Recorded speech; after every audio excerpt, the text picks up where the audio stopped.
जोंनि बर'फोरनि गांनाय उखैनायखौ लानानै रावहाबो बेहाय बुंनो मोन्थाय गैया। बर' रायजो राजाफोरखौहाय बै माखासे दैदेनगिरिफोरनि थाखाय थगायजाबाय नालाय बेखौथ' जोंखौ मिनिगासिनो दङ। नोंथांमोना मिनिनायखौबो जुदि आन्दाज मोनाबा माथो दंबावो। गिबियावनो गासैनिसिमबो आंनि अननाय सिबिनाय खुलुमनायखौ जासिहरबाय। लोगोसेयैनो आसा खालामो नोंथांमोन बयबो मोजाङै दं आरो अरायबो मोजाङै थागोन होननानै मिजिंथिबाय। आरो बेजों लोगोसेनो चेनेलाव जुदि सोरबाफोर गोदानै नुजाथिफैदोंब्ला चेनेलखौ अनसायदोंब्ला मोजां मोनदोंबा साबस्क्राइब खालामनानै लागोन होननानैबो मिजिंथिबाय। दा गुबुन गुबुन दिनफोरनि बादि दिनैबो नोंथांमोननि थाखाय मोनसे भिडिअ लानानै फैदों। बाथ्राया जाहैबाय BTR एग्रिमेन्ट। जाय BTR एग्रिमेन्टखौ जोङो जाम्बा जाम्था बा गोबां बर' रायजो राजाफ्रानो बुजिया सोमजिया जेब्ला एकर्डआ जादोंमोन अब्ला रंजादोंमोन बाजादोंमोन जे बर'आ आरोबाव मोनसे गोदान रायजो मोनफिनबाय, एबाराव बे बाराव बड'लेण्डआनो जाथारसिगोन बेफोरबायदि होननानै गोबां जों जाम्बा जाम्बि मानसिफ्रा रंजादोंमोन। आंबो रंजादोंमोन। माने फाफ्लियाव माइक बानलायनानै आंबो हरनि 2टासिम मोसादोंमोन। माने बे बारनिफ्राय आरो बर'फ्रा आन्दलन खालामनांनाय नंलिया आरो जोबथेसालियाव थानाय गासैबो NDFBफ्राबो गबोजोबसिगोन, रुजु रुमुयै बयबो संसार मोनजासिगोन, माने जेरैबायदि बर'फ्रा हास्थायदों बेबायदियैनो जाजोबसिगोन होननानै माने जोंनि लिडारफ्रा खोन्थादोंमोन। दा बे हिसाबै जोंबो जाम्बा जाम्था बुजिया सोमजिया माने गोबां रंजादोंमोन। नाथाय दिनैहाय फैयै फैनानै माने नुबोगासिनो दं जे BTR एग्रिमेन्टखौ लानानै जोंनि बर'नि गोबांथार इन्टेलेक्सुयेलफोर, साननो हनो गोरोंफोर, जायफोरनाखि भबिसतखौ लानानै माने सिन्था खालामहरो बिथांमोना दिनै BTR एग्रिमेन्टखौ लानानै सिन्थासो जानायखौ जों नुनो मोनदों। दा बेबायदि जुदि थारैनो सिन्थासो जानांगौ जायोब्ला BTR एग्रिमेन्टनि गेजेरजों, अब्ला इयुनाव जोंनि बर' हारिया मा जाहैगोन बेखौसो माने आंबो दा सिरि सिरि खोरोमै खोरोमै सानगासिनो दं। दा बेनोल' बाथ्राया रायजो राजाफोरनो मिथिहोनांगौआ थारैनो BTR एग्रिमेन्टआ मामार आरो BTR एग्रिमेन्टनि गेजेरजों जों बर' हारिया मा जाहैमारगोन। दा बेफोरनिनो माखासे भिडिअ माने सोरांब्लानो नुयो जे BTR एग्रिमेन्टखौ लानानै गोबां सावरायनाय आरो गोबांखौनो माने नेगेटिभ पइन्ट ओंखारनाय नुयो BTR एग्रिमेन्टखौ लानानै। माने साननो गोनां बाथ्रा, सिन्था खालामनांगौ बाथ्रा बेफोरबायदिखौसो नुहुरो। दा बाथ्राया जाहैबाय नैबे BTCनि माखासे कनस्टिटुयेन्सि बारायनायनि खोथाखौ लानानैबो सावरायनाय जादों। मानगोनां गुवाहाटी हाइकर्टनि उकिल बिमल चन्द्र मुसाहारि बिथां सारा माने फोरमायदों जे थारैनो समस्तिखौ एबा कनस्टिटुयेन्सिखौ बारायोब्ला जोंनि BTCनि थाखाय मुलाम्फा जागोन ना लस जागोन एबा खहा जागोन। दा बेफोरखौ लानानै माखासे खोथा सावरायदों। आसा खालामो नोंथांमोनाबो भिडिअखौ नायलांगोन। दाबो जोङो मेजरिटि जानोबा मा राहा लानांगौ आरो जोङो लेन्डलेसफोरनो लेन्ड होनांगोन बर'फोरखौ, नङा होमबा? दा आं गुबै बाथ्राखौ एसे बारस'नानै बुंनाय बायदि जादों। 46 जोंहा दंखायो। नोंथांमोना दानि accord implementation BTR accord implementation खालामग्रा जायफोर बिथांमोन, खालामनो साननाय बिथांमोना साबधान जानाया मोजां। जेरै दङ जोंनि जि MCLA नि जि कनस्टिटिउन्सिनि जि बाउन्डारि, बिनिफ्राय फिसासिन जायोबाबो जोंहा प्लास माइनास पइन्ट दङ। बे रोखोमनिनो जोङो बारायनोब्ला जोंना गोबां जेंना जेंगोना फैनो हागौ। जेंना जेंगोनाया जाहैबाय बर'फ्रा ओरैनो केस होआखै। आर्टिकल 14 भायलेसन जादों होननानै बुंदों। राइट टु इक्वालिटिनि खोथा दङ आरो आर्टिकल 21 दं, पार्सनेल लाइफ एन्ड लिबार्टिनि खोथा दङ। नों रावबो पार्सनेल लाइफखौ भायलेसन खालामनो हाया, बे रोखा लिरनाय दं। आरो आर्टिकल 21 भायलेसन जायोबा मा जानो थांगोन? जोंनि बे एकर्डनि एगेन्स्टआव जुदि BTCनि BTRनि बेफोरखौ कनफ्लिक्ट जालायनानै केस जायोबा जोंहा लासैनो जोंनि थाखानाय गोहोआ अट'मेटिकलि सोरां थांगोन, रोखा मोनथियो। दा बेखायनो गुबै बाथ्राया जाहैबाय 6 सिडिउलनि प्रभिजन मथेनो जोंनिया जायोब्लाबो माखासे जेंना फैयाथ'। आं बेखौ सोंहरबाय दिनै आंनिफ्राय गुरैयै आं नोंथांमोननिसिम, जायफोर खालामनो लुबैदों। जोंथ' हेंथा गैथारा, जों हायोबाथ' डिभाइड आसाम 50-50 सेपारेट स्टेटखौनो जोंनो नांगौ। अब्लालाय नोंथांमोननि एकर्ड इमप्लिमेन्टेसनाव मानो हेंथा? आंहा जेबो हेंथा गैया। नाथायबा हेंथाया दङ, जोंनि थाखानाय गोहोनिफ्राय जुदि आपग्रेड जाया अब्लासो जोंहा, जायाब्ला जोंहा हेंथा दङ।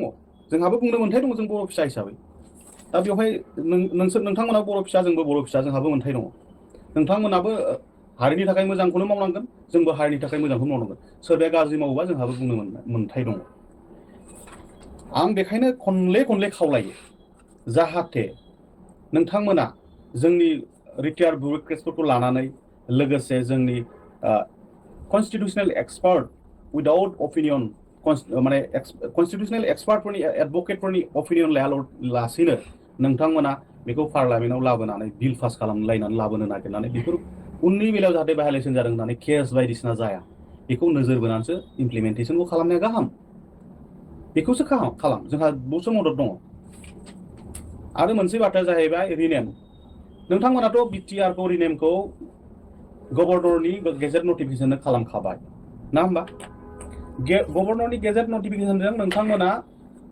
खालामखाबाय आरो बेखौ नोंसोर आन्डार चेलेन्जबो जानानै दङ आं बेखौ बुंनो थाङा आं बेवहाय जेबो बुंनांगौ गैया आहा नोंसोरो 28 सेप्टेम्बर 2020 मायथाइयाव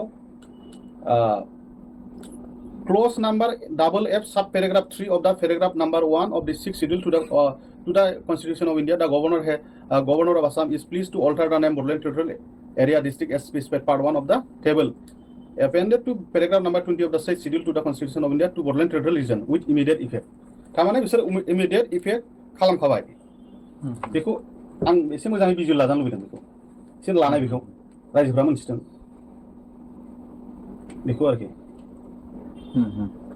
थारमाने आं रायजोफोरजोंसो रायलायदों आरो BTR जोंजों रायजो राजा आइ आफा जाम्बा जाम्बि बा बयजोंबो जोंहा मा लोब्बा दङ बे जोंजों लोब्बा दङ अराय सम जोंनि थांनानै थानायनि थाखाय BTR रेकर्डजों जोंहा लोब्बा दङ सोरबा दैदेनगिरिफ्रा दिनै पावार पलिटिक्सनि थाखाय जोंखौ सोगाबनो नाजादों जों बेखौ आन्दाज मोनाखै सिरि माने उन्दुफ्लानानै दङ उन्दुलांफ्लानानै जों फोजाबाबो हायाखै खोनासङानो थेवबो आं दिनै रायजो राजाजोंसो रायलायनो थाखाय आङो नोंथांमोनखौ जोबोद सुजुग सुबिदा होनानै गोजोननाय मोनदों आरो आं रायजो राजाजोंसो रायलायगोन आरो गुबैयै रायजो राजाफ्रा जोङो साग्रिद जानाया मोजां आरो जे जोंहाथ' रावबोहाबो जोंहा थांखि गैया जोंहा गोजोन खुसि बर' हिसाबै थांनानै थानायनि थाखाय जोंहा बिखा फोदांनानै थांनानै थानो थाखाय जोंहा मोन्थाय दङ जों बे जायगानिनो थागिबि ओमफ्राय आङो गुबै खोथाखौ रायजो राजानो आं खोन्थानो सानदों आरो दा नोंथांमोनाथ' मिथिखागौ जाखांजोबखांनायनि उनावसो नोंसोर पार्लामेन्टआव थांनोसै नामा बेथ' माने मिनिजाथाव आरो गुबुनफ्राथ' मिनिगासिनोखा बर'फ्रा बर' रायजो राजाफोरखौहाय बै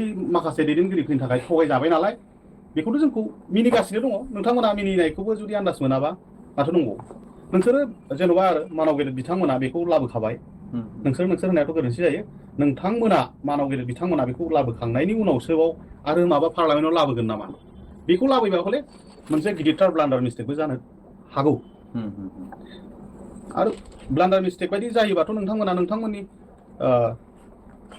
दायखौ नोंथांमोना गमामायै रिजनेल काउन्सिल हिसाबैनो लांनो स्टाइलाव जागासिनो दङ जोंनाथ' डिस्ट्रिक्ट काउन्सिलसो रिजन सोदोबाथ' ओरैनोबो हाबखानो मोनखाया आरो गोबांथार रेकर्ड दं आंनाव नोंथांमोननि गोदान दा टेन्डार नटिस होनायफ्राव होनाय हेडिंआव BTD खौनो लिरगासिनो दङ आंनाव दङ मैयाबो फैदों आंनाव मोनसे BTD लिरो माबा मोनसे बडिफ्राव BTR लिरो बेफोरो बबे जुक्तिजों लिरगासिनो दङ नोंथांमोना बेखौ लाजिनांगौ गिनांगौ जेबो खोथा गैयाना गोरोन्थि जाबाय नङा होमबा पावाराव फैबाय नङा होमबा नोंथांमोनखौथ' जों बोखारनो नङा नङा होमबा जों बिनि थाखाय नङा जाहाथे रैखाथिनि थाखायसो जों खोथा बुंदों बेयाव दुखु मोननांगौनि खोथा गैया BTRआथ' ओरैनोब्लाबो एखेबारे बे वर्डिंआनो भुल नोंथांमोननो आङो शेयार खालामनो लुबैदों नेगेटिभ पजिटिभ बिदि साननांगौ गैया जेनेरेल स्टाडिल' खालाम आरो फाइनाल सोदोबखौ बाहायनो मोना बे भइड अफ एनिसिय बेटा भइडेबल सेन्सनि वार्ड बियो आं दाखालिबो बुंदों इन्डियान कन्ट्रेक्ट एक्टनि मथे ओरै बे कन्ट्रेक्ट एक्टआबानो फैया बिथिंजों बे मथे गासिबो जाजोबो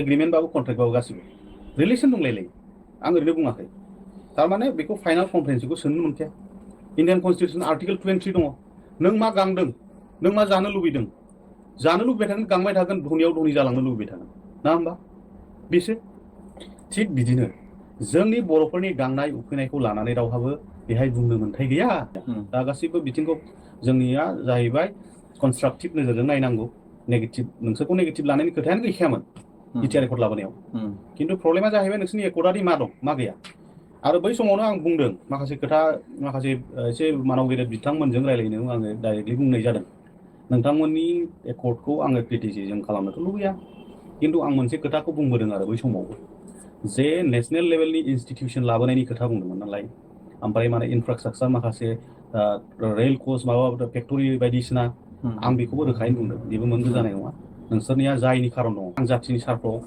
आरो नोंथांमोननि सार्थआवनो आं खोथाफोरखौ एसे बुंथ'वाखैमोन मोजां मावथों आं खावलायबोदोंबो हामबोलै आं खावलायबोदों जेरै दं BTC खौ अननानै नोंसोरो डेमेज दा खालाम होननानै आं खावलायबोदोंसो बै समावबो मानोना जोंनि दानि CM BTR नि नङा होमबा आं बिथांनि एखेबारे चेम्बारावनो सासे बिदाजों हाबनानै जों सानैजोंनो आं खावलायबोदों आं बिथांखौ रोखा रोखा बुंबोदों जाहाथे 6 सिडिउलखौ डेमेज दा खालाम अननानै प्लिज जेरै दं सालाय जोंहा सालायनायाव आपत्ति गैया बुंदों आरो बेथ' सोलायखायो राजनैतिक भाबै सम सम उमुगा शिफ्ट जागोन उमुगाबो शिफ्ट जागोन बेथ' समनि थागिदाजों जाखानांगोन ना बेखौ जोंहालाय मानो हेंथा दं नोंसोर मोनजादों जोंलाय मानो नोंथांमोन माहाजोन जानाय नोंसोरमोन धनि जानायाव जोंहा हेंथा गैयाना मेगन सानांगौ गैया